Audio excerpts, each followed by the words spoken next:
All right, doing a show here with Otto Atkinson, who I would consider a swimming genius. How you doing, mate? Great, Brett. How are you? Good, mate. Now, where you coming from? Where you living? I live in Tamworth in New South Wales in like the Hunter, New England region. Tamworth. Mm, It's a small beautiful. city. Now, you and I met each other at a swim clinic, right? Yeah, we did. Yeah, on a Sunday morning, heard about the Michael Klim swim clinic.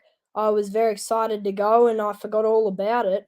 But then my housemaster texted me saying, "Oh, Otto, there's a swim clinic on," and I'm so excited. I was very desperate to go, so I went up and I turned up and I was so amazed to actually meet Michael Klim, Adam Pine, and even you, Brett, like live and in the flesh, and I was just so impressed. I didn't expect to see you there, but how good was that? Shook your hand, and when you noticed like the knowledge I have about swimming, I just noticed you'd be just such a close mate because we've got similar knowledge and stuff, and we just Mm, get along really well. It was yeah, great memory. I loved it, mate. Now, listen, you said you forgot about the clinic. You don't seem like the type of person that forgets much. No, I don't actually. That's what lots of people say. All right, now listen, we're going to hit you with some swimming questions because you're just a freak with your knowledge of swimming at your age. It's quite remarkable. And a lot of people think you're going to be a world famous commentator in the future, the way that you kind of recite stuff and put your own passion to it. Now, what's your favorite subject? What's your favorite topic to talk about in swimming? Favorite topic? Um, Good question.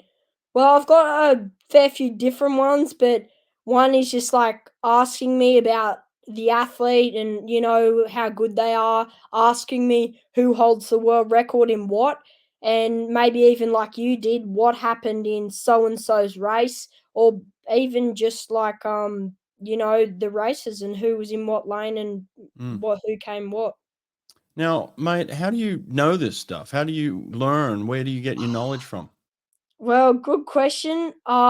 This is what lots of people ask me, but Brett, it's just because I love my swimming so much. It's kind of a hobby for me. Just, I'll be watching a swimming race, I'll see a new swimmer.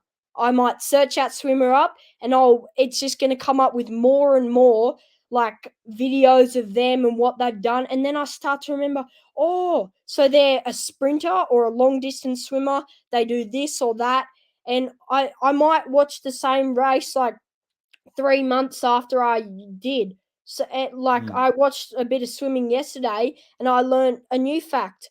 A lady by the name of Casadello, I don't know her first name. She's a French swimmer. I didn't know, but she was a part of the 4x50 freestyle relay in Melbourne that broke the world record. She was very good at ISL, and I just didn't know that. So there's a new fact I learned yesterday from watching a bit of swimming. Wow, that's awesome, mate. Now, would you say that you have some type of photographic memory? Yeah, I probably do actually. Got lots Yeah. of photographic memory of swimming. So when you hear something or you read something or watch something, it kind of sticks in your mind, does it? Yeah, it does. I tend to bread. I've got this habit and I just can't stop it. But I might be walking around and I might, just speak to myself sometimes and I might just say something. And normally that something might come from a commentary, like of at the end of a race or before a race, like when the commentators speak, I can sometimes remember some races, what those commentators say. Wow, that's pretty gifted, mate. How old are you again? 14. I 14. turn 15 next year. Awesome, mate. Well, this is cool. I'm very excited to get into it a little bit. You give me a topic you want to start on. Give me something you want to start with. All right. Well, I don't mind, but just saying London 2012, it's quite like easy for me to remember even who was in what lane. Not every event, but fair few events. Wow. Well, listen, I coached an athlete. I'm going to start with a real tough one. I'm going to test you on this one. Sorry to interrupt you, but I already know who that athlete is, and it's not just one, but two. You got Oh, Cesar Cielo, Filo of Brazil, and Fred Busquet of France, and well, like, yes. wow, Listen, I did coach those guys at one stage, and I believe at that stage I was still coaching Fred, but I wasn't coaching Caesar at that particular Olympics. He ended up getting the bronze medal in the 50 free. I wasn't with him. I was coaching a girl by the name of Ariana Vanderpool Wallace. Do you know what country she's from? Ariana Vanderpool Wallace. She swam in the 50 Yes. freestyle final. Ariana Vanderpool. Oh, of course, yes. From the Bahamas. She's Yeah, such mate. a yes, and also I remember, but she was a great swimmer, probably the Bahamas' best. She got a silver at the Commonwealth Games, Hmm. 2014 in Glasgow. She won at Pan American Games, gold in the 50 free, and got bronze in the 100. She was a good freestyle sprinter. She was, mate. Yeah, there you go. See, I tested you hard the first one and you came through for me. Look at that. Dug it out of your Yes. brain. I like that. Yeah, thanks. Awesome. Well, what else happened in 2012? 2012 was an interesting Olympics. The 100 free was particularly interesting. Talk me through the men's Oh, 100 free. ho, ho. Oh, thank you, Brett. I love this race, but it was pretty intense. Lots of pressure was put on James Magnuson. He didn't have a good start to the Olympics, not getting a medal in the 4x100 free. They even thought the Aussies could win, but Russia Mm. took the bronze. But anyway, you had James Magnuson as the favourite, world champion before, and did an insane time, 47 no 10 47-10 at trials. Everyone was scared. He qualified fastest, but then you had other fast swimmers who had been having good Olympicses, like Yannick INTL already got a gold in the 4x1 lane 1. Then Nathan Adrian was in lane 5, but Cesar Cielo, people were putting eyes on him to get a medal because he was in lane 2. And yeah, it was a tough race, but the race was very quick and stuff. Everyone did good times, but it was very tight, and everyone thought Magnuson could win. But second lap, he's leading, it's still going, and Adrian's, it's either one of those two, I don't know, but no. Adrian just touches him out, 1/100, devastating. Everyone was shocked. No one thought Adrian would win, but he just ended up taking the gold medal. Great race for him, probably one of his best, or maybe the best. And Magnuson got shocked because he got silver and beaten by 1/100, smallest Mm. margin. I've always thought to myself, Brett, wouldn't it have been great? Wouldn't it have been great if they tied for gold? But Magnuson didn't do it, but at least he got a medal. And then Brent Hayden of Canada, lane 7, got bronze. Fourth was Arniel. Fifth, Cielo in lane 2. Six, trying to think. I know Garcia in lane 3. He got 7th, and 8th was the Russian, and 6th was sixth place. Who was that? Can't remember. I think I'd remember. We stumped Yeah, you on sixth place, eh? Well, we'll yeah, let you tough. off on that one. That's pretty good memory there. But what kind of impact do you think that had on Magnuson to go in as the favorite and come away 100th? It kind of hurt him, didn't it? Wouldn't have just hurt him. It would have actually probably devastated him. Would have been very tough for him. I did actually hear an interview. This wasn't with you, but with Swim Swan.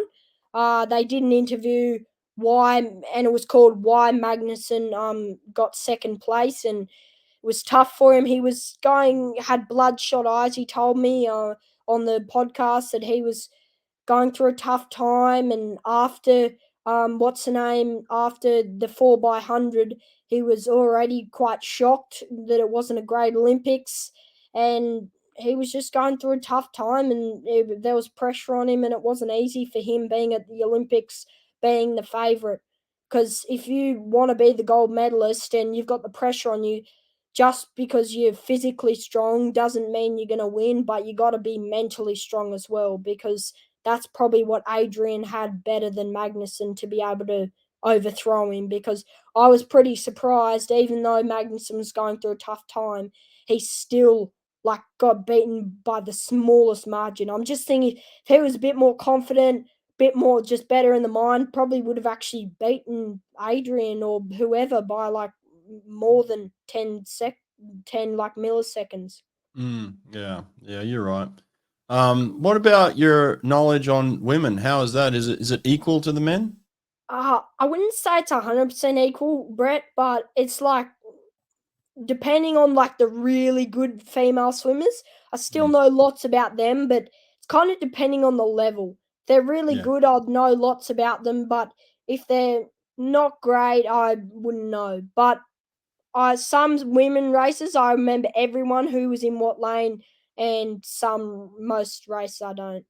What's your Yeah, favorite women's race? good question. Do you mean as in like just favorite race of all time for women, or like event? Yeah, yeah, favorite all time. Oh, that's tough. Um, okay, okay. I think I know who. I feel like it has to be an Aussie, and that probably race is probably the hmm, probably 100 freestyle in Tokyo that Emma McKean was able to win. Yeah, give us the rundown of that race. Oh, I can't tell you everything. It's tough, but I do know you've got Emma McKean as the favourite again. She had pressure on herself. Then Siobhan Hoggy of Hong Kong. She was in lane 5 and she was a very tough competitor. Then you've got Kate Campbell in lane 3, still trying to go for a gold medal. She didn't have the best time in Rio, but this is her second chance. And then don't forget about Abby Whitesell of USA in lane 2. Um, but it's a tough race. Anna Hopkin as well from Mm, Team GB in lane 8. mm, So that's I think all I remember. Who everyone. So it's a tight race. They start off. Also, just quickly, Sarah Soystrom. She was lane 6. That's right. mm, Anyway, they dive in. It's very fast. Siobhan Hoy, she's off to a fast start. McKean's keeping up. So is Kate Campbell. But then out on lane 8, Anna Hopkins, she's leading the way. After the turn, it's very tight, but that's where it starts to push away. Abby Whitesell was very fast as well, but then Hoggy and McKean, they're starting to push away from everyone else, but Kate Campbell's along. And don't forget, I just remembered just then lane 2, or I think lane 2 or lane 7 was Penny Alexiak, defending mm, champion. right. But yeah, she's tight, and it's you can kind of slowly tell after probably 25 meters to go. It's McKean or Haughey. Anyway, it's tight, tight, fast, but McKean's just able to overtouch her, pull ahead. She touches with an Olympic record time. Haughey gets the second, and Kate Campbell just edges over Alexiak to get bronze. And it's good for the Aussies, but Emma McKean, she gets an Olympic record time, second fastest in history, second behind Sarah Soystrom's world record from Budapest. I think it's a 51:37, something like that, 51 low. Anyway, it's great for Emma. She's so happy and delighted to get an individual gold medal. So is Kate, and Siobhan. She's very happy to get a silver medal as well. Yeah, good recollection, mate. I don't know if it was that fast. I don't think it was 51.3. It was quick. 53 or 52, I think. Yeah, it was quick. I don't know. I don't know. We'll have to check the times on that one, It but was it was. definitely an Olympic record, though. Yeah, I like it, man. I like your recollection there. Let's go to Rio. How's your memory on Rio? Pretty good. Rio and Okay. London probably. So Rio, London, and Tokyo are probably like my best, and I'd say it goes like London, Rio, Tokyo of Okay. knowledge and So stuff. obviously there was an epic race in many epic races, but one of the classics was the men's 100 butterfly in Rio. That was a Oh, great race, eh? yeah. See, a funny thing, Brett, about that is I actually watched the person who won, and I'll tell you in a second. But I watched a video about him. Think it was a couple of weeks ago or something, maybe 2 weeks ago. So that's how I learned, like, remembered. Oh, so he was in this lane, and yeah. So Mm. that's how I remembered. So you just want me to go through who won what and stuff? Yeah, just talk through the race. Okay, So Singapore, this is all about Singapore, this race. It's where they've got their first chance. Well, they've had many chances, but this is their big moment to win an Olympic gold medal. You got Joseph Schooling. Then lanes 1 to 8, lane 1, you've got the young Russian Alexander, someone not Popov. But then lane 2, Phelps. Phelps is in lane 2, so he's not the fastest qualifying into this final. Lane 3, Lee of China. 4, you got Schooling, he's fastest. Then 5, Chad Leclos, he's very desperate for the win. Lane 6, Laszlo Shea. He's big chance of this. Got second last in Kazan year before. 7 is Tom Shields of USA. He's beaten Phelps before, so he's got a good shot. Then you got Mahedi Matala. He's been a finalist last year as well, so one of the best. Anyway, all the pressure is on Schooling. Everyone's keeping eyes on him because he was really good in heats and semis, and now he's in the final. And it's just a very action-packed race, tight. So they start off right. Schooling's gone off to a great lead. See, that's something I remember as well. The commentator says this: Schooling's reaction in the semi-finals was the best by far, and so he starts well again. He's in lane 4. Then it's tight. He still leads at the 50. He's still leading. He's got a good turn. Chad's up there as well. Phelps needs to work his way up. Laszlo Shea's there as well. But also Lee and the Russian, they're in second and third at the turn as well behind him. Very tight. Schooling's still leading. After 25, everyone's jumping up, going wild. Come on, win. And he's definitely going to win, but who's going to get silver? He touches an Olympic record and boom, boom. Brett, you got 3 silver medalists. 3. Phelps gets silver, Laszlo Shea gets silver, and Chad. What an action-packed race and so good. But how good for Schooling. A bit surprised why he didn't get on the lane ropes and throw his hands up. Let's go, Singapore. But he sets an Olympic record of a 50-39 or something. It's definitely 50. But second is Phelps, and they all tie for third. Second, Laszlo Shea and Chad Leclos. Yeah, epic swim, epic race, eh? Pretty crazy. Good. What about you? You did tell me your favorite swimmer was Flo Manadou. Why do you like Flo so much? Oh, Brett, I could say probably an hour's worth of stuff about him, but Oh, by the way, I sent him your little video that and he replied back and he said that he loved your message to him.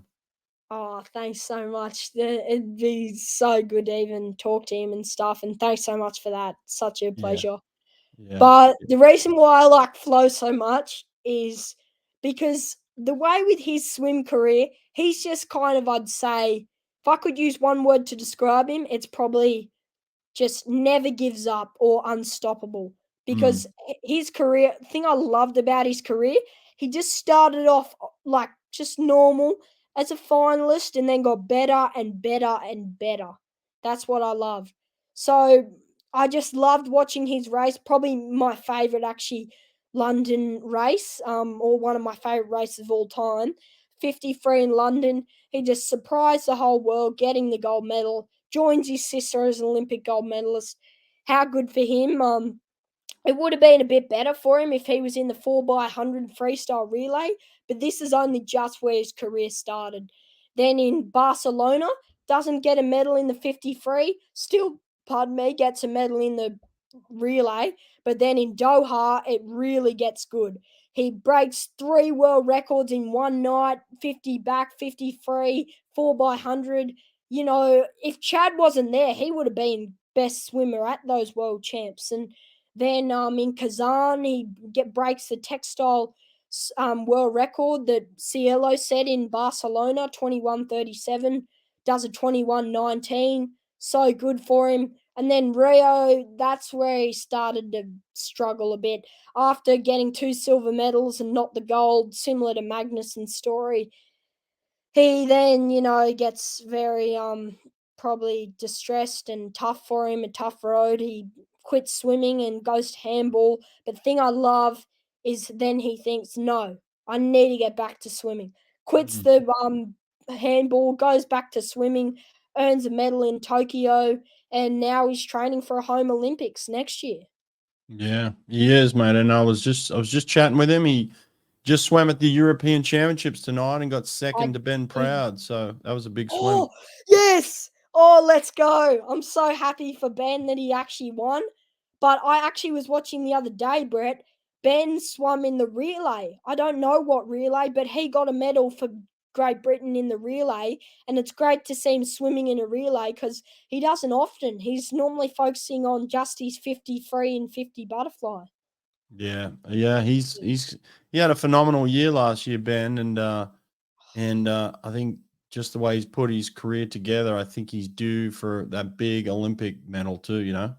Oh, I spoke to my mum actually. I love telling my family about what I know and stuff. And I told my mum, Ben at the minute, he is one of my heroes. Like, even though he doesn't have an Olympic medal, he's just like that underdog I love to watch. And I think Cam McAvoy's got a great shot at gold or even a medal in the 53 next year. I'm very hoping he's on that podium, but I'm kind of more going for Ben because similar story to Bruno Fratis, who you definitely know.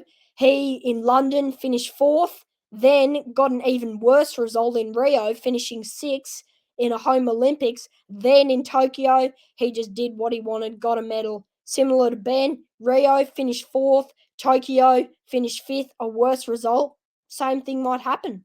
Might get a bronze or silver, even gold. I don't know. Yeah, absolutely. Now let's go back to a race where they call it the greatest relay swim in history, 2008. Can you talk us through that one?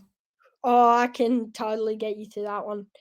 Okay, so it's Beijing Olympics 2008.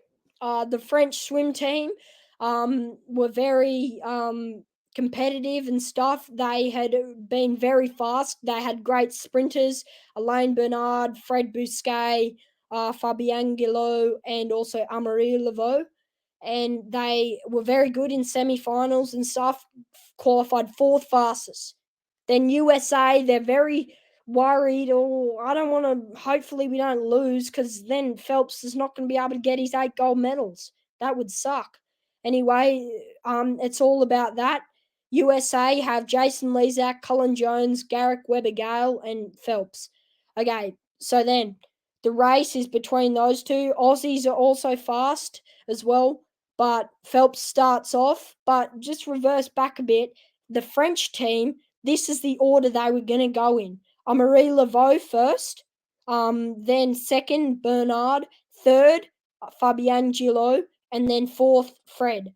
But then, like, I think the coaches or something, I don't know who, the people who organise them said, no, we need to change it around because we want Bernard to finish off, and because he's our best sprinter, we want him to finish off and, like, celebrate the win. But that frustrated Fred made him very annoyed. He actually spoke to you, but you just helped him out a bit, and he gave him a bit more confidence. They changed it to this: Fred going third, Gilo going second, and Bernard going fourth. And after all, he was the fastest, but Fred was the most experienced. They start off the race. Phelps is good, but Eamon Sullivan leads, breaks a world record in the 100. Good for the Aussies. Then dives in Andrew Lawson. He dives in. Then French take over. Weber-Gale for USA's in the water. Then Fred Bousquet dives in, keeps the lead going, extends it a bit more over Cullen Jones and also the Aussie team. Then Bousquet's leading, then dives in. Also, Ashley Callis, who swam in 2000, he's swimming for Australia, dives in. Then it's Bernard, pressures on him, but you got Jason Lezak, the veteran. He dives in 3 100ths after Cullen Jones touches the wall. It's so tight. You obviously, everyone's 90% thinking, yep, it's going to be French because they're about a body length in front. Then at the turn, Bernard's still leading, but Lezak's not just giving up. But you think it's the French team, and just slowly he starts poking his way up and he's just chasing him down. And I've seen a video of Phelps's face, his like emotions and his facial looks. He's singing, "Come on, come on." And then after about 15 meters to go, Lezak's actually like right next to him, chasing him down, chase, past the flags, and boom, you're going crazy. USA beat him. New world record time. It's insane. Bernard has to settle with the silver. He's screwed up for France and they get silver. You can't believe it, but Phelps has just gone wild. Yes, I've still got a shot at winning 8 golds. Oh, he's so happy, and that's why it's the greatest race of all time, because it's the greatest comeback of all time in swimming history, and no one, like, if you're a genius like me, how could you not know that race? And Aussies get third, but it's just such a good race. Classic race, mate. I love that one. What is your, just to finish up on testing you, and I think we might put this out and we might get people to put more questions in for you, bring you back again next time.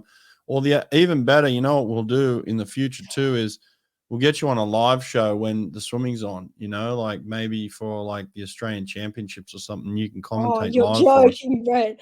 That'd be cool. Honestly, Brett, I just really have to thank you so much. I knew you'd bring great opportunities to me, but it's just such a pleasure even talking to you. But like Brett, many times I've tried to like there's been posts on Instagram like Cody Miller, Matt Richards of Team GB to like, you know, win prizes and stuff, and or who can give me the best race, and I've entered many times like that, but it's tough. It's never really worked, and like it's just been so great to even just talk to you now.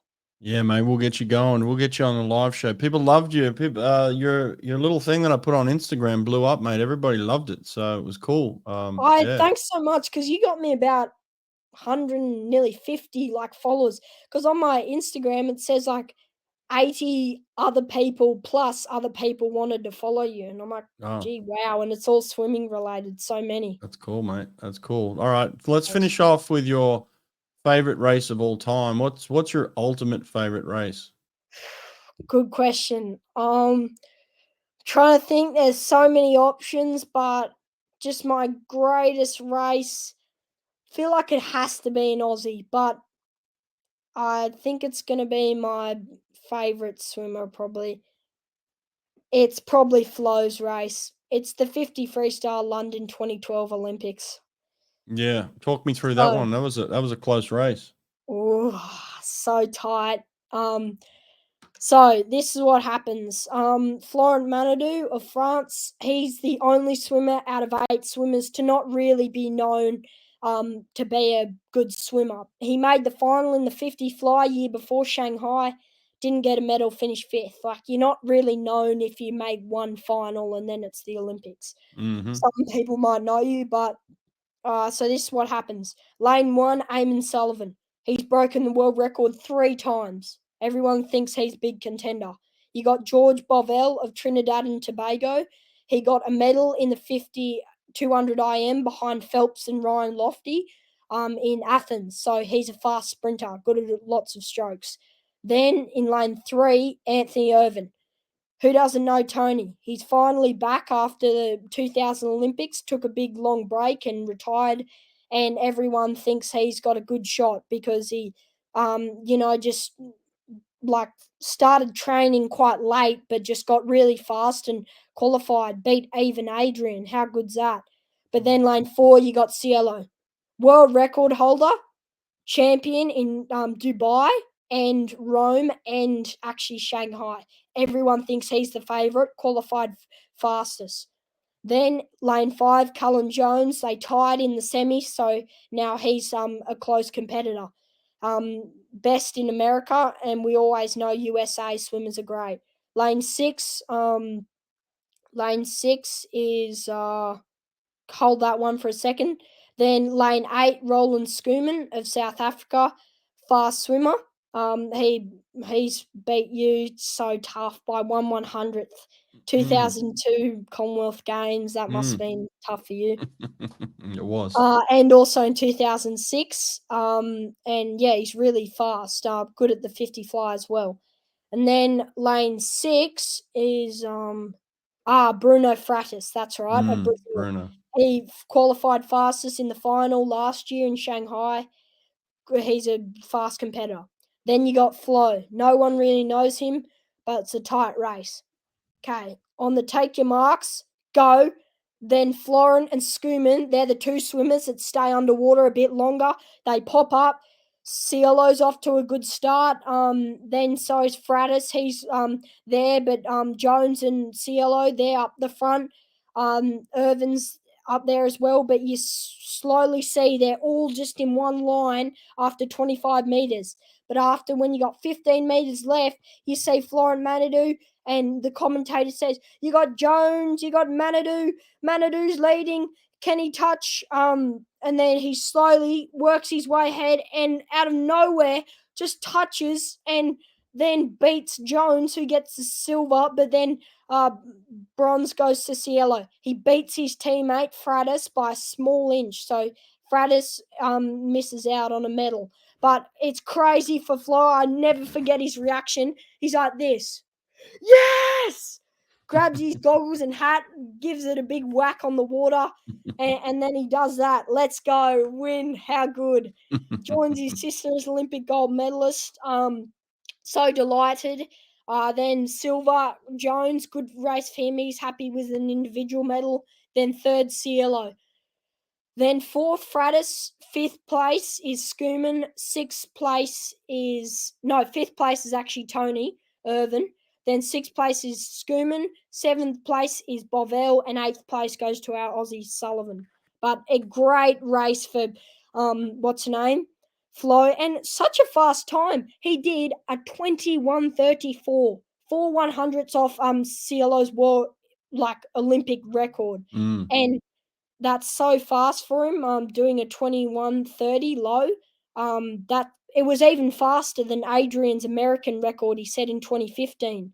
But yeah, just great race for Flo. Hugs his sister after, and so delighted to get an individual gold medal on your debut. Awesome, mate. It's remarkable, your memory for these things. I love your passion.